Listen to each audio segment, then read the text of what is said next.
Welcome to the show of biology. I am Roma Malik and I will be teaching you biology of class 11th. The topic for today is structural organization in plants and animals. Under this, today we will be dealing with morphology of flowering plants. Well, what is morphology? Morphology is the study of external features of the plant. In angiosperms, we find a wide variety. Now, these angiosperms, they may be morphologically different. Angiosperms show a wide diversity in their structure. When we say angiosperms, that means the flowering plants. If we have a look at the flowering plant, we can see that they have the underground portion, the root, and the portion above the soil, which is the shoot system. Regarding the roots, let us have a look at this plant. The radicle, after the germination of a seed, we find the radicle comes out. This radicle actually is the primary root. This is the primary root which we find in case of a dicot plant, and this primary root later on develops the secondary root and tertiary roots. This type of root system is referred to as taproot system. Now, let us have a look at another type of plant. In this plant, we find that the roots they develop from the base of the stem, and these types of roots they are generally known as the fibrous root. Beside the taproot and the fibrous root, there is another type of root which is known as the adventitious root, which develops from the plant parts, just as we find in case of sugarcane, in case of banyan tree. The root. Root is actually the direct elongation of the radicle, which leads to the formation of primary root.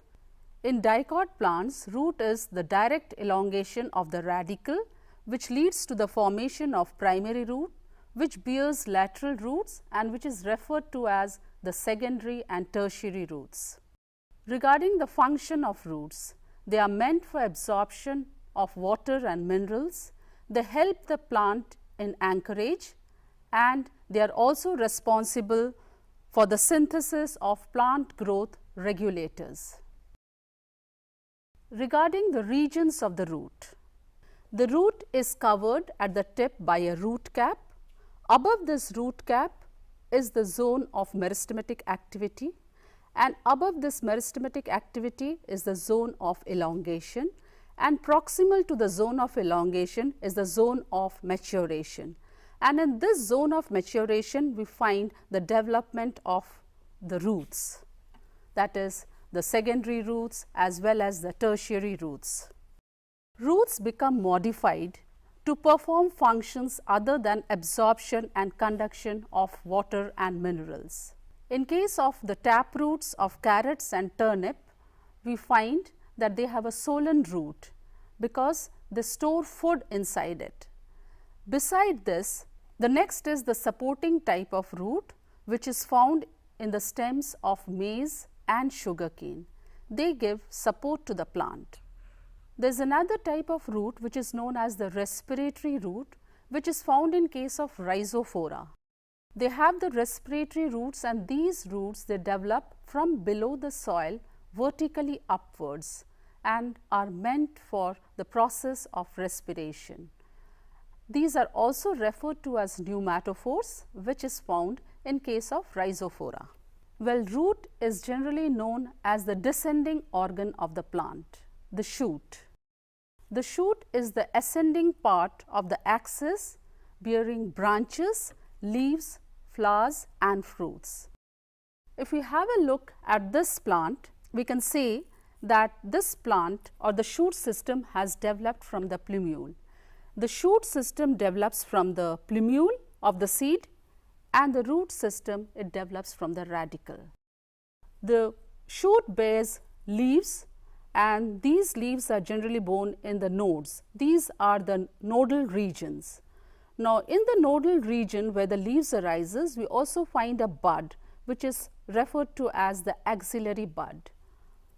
The distance between two nodes is known as the internodes, and these axillary buds are responsible for branching. This bud, which is found at the tip, is known as the terminal bud. The stem bears the flowers, the leaves, the buds, as well as other organs. Let us have a quick recap of the portions which are found in the stem.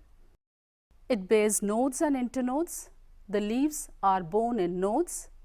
The portion between two nodes is called the internodes. Presence of terminal and axillary bud. These are certain characteristics which differentiates it from the root system. The functions of the shoot. The shoot helps in the spreading of branches. It conducts water, minerals, as well as photosynthase. It is also responsible for the storage of food, support, protection, and vegetative propagation. Stem is also modified for various different purposes. For example, in potato, ginger, we find that they are modified for the storage of food.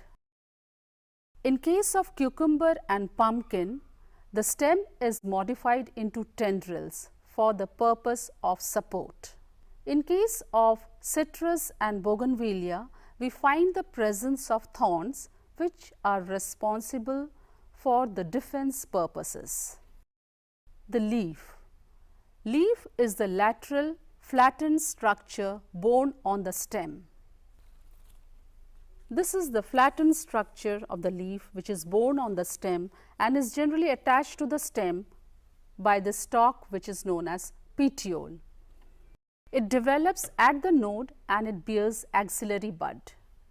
It originates from shoot apical meristem and are arranged in acropetal order. They are the important vegetative organs for photosynthesis.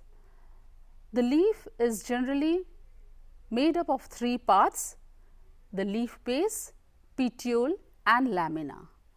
Let us have a look at this leaf. The stalk of the leaf is known as the petiole. The green flattened portion, this green flattened portion is known as the leaf blade or lamina. This portion, this outer portion, this is the leaf margin. This portion is known as the leaf tip. We find a centrally placed midrib. This is actually the main vein which branches. This is the main midrib, and we find there are other veins by the side of the midrib. These veins, they form veinlets and form a reticulate pattern. Venation. The arrangement of veins and veinlets in the leaf is known as venation. If we have a look at this leaf, we can see that they have the midrib and the veins, and these veins, they branch and form the veinlets. It is a network. Such a type of venation is known as reticulate venation, which is generally found in most of the dicots. In case of monocots, of course, the venation is parallel venation. Let us have a look at this. In this leaf, we find that the venation, that is the veins, they run parallel to each other. Such a type of venation is known as parallel venation. So, I think we can clearly distinguish between a reticulate venation and a parallel venation. Now, leaves are of different types. They may be simple leaves, they may be compound leaves. This type of leaf is known as simple leaf. This is a people leaf. Here the lamina is entire. This type of leaf is known as compound leaf. The incision of the lamina reach to the midrib, breaking it into a number of leaflets. It may be pinnately compound, it may be palmately compound. This is the leaf of neem plant and this is pinnately compound, whereas this plant is palmately compound. Now, the difference between the pinnately compound and the palmately compound. Pinnately compound is found in neem tree where the number of leaflets are present on a common rachis. In a pinnately compound leaf, just as we find in case of neem tree, these are the leaflets and this is the common rachis. Let us have a look at this leaf. This is called palmately compound, which is found in case of silk cotton. The leaflets are attached at a common point at the tip of the petiole. If we have a look at this plant, we can see that all of them, they arise from a common point. Such a type of leaf is known as palmately compound. The pattern of arrangement of leaves is known as phyllotaxy. Basing on this, the leaves can be categorized as alternate, opposite and hold. Let us have a look at this plant. This is the stalk of the leaf and each leaf when originates from the node, they alternate with each other. This is originating from here, the second from this side. So, it is alternating. So, such a type of leaf is known as alternate leaves. If we have a look at this leaf, we will see that the leaves, they are opposite to each other.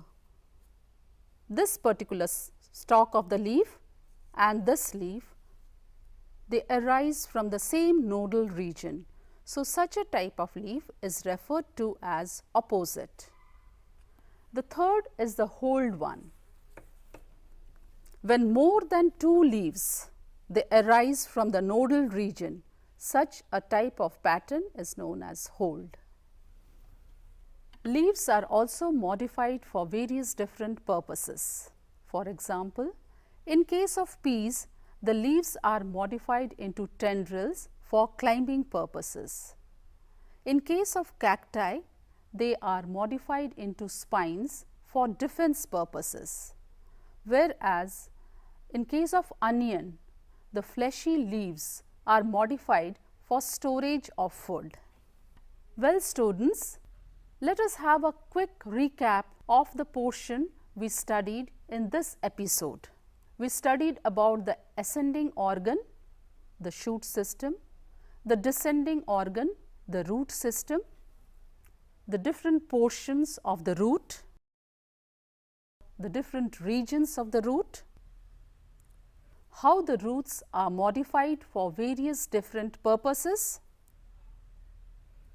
the structure of the stem, the modification of stems for various different purposes, leaf, its structure, its morphology, different types of venation, the types of leaves, simple, compound, pinnately compound, palmately compound, phyllotaxy, the pattern of arrangement of the leaves, modification of the leaves.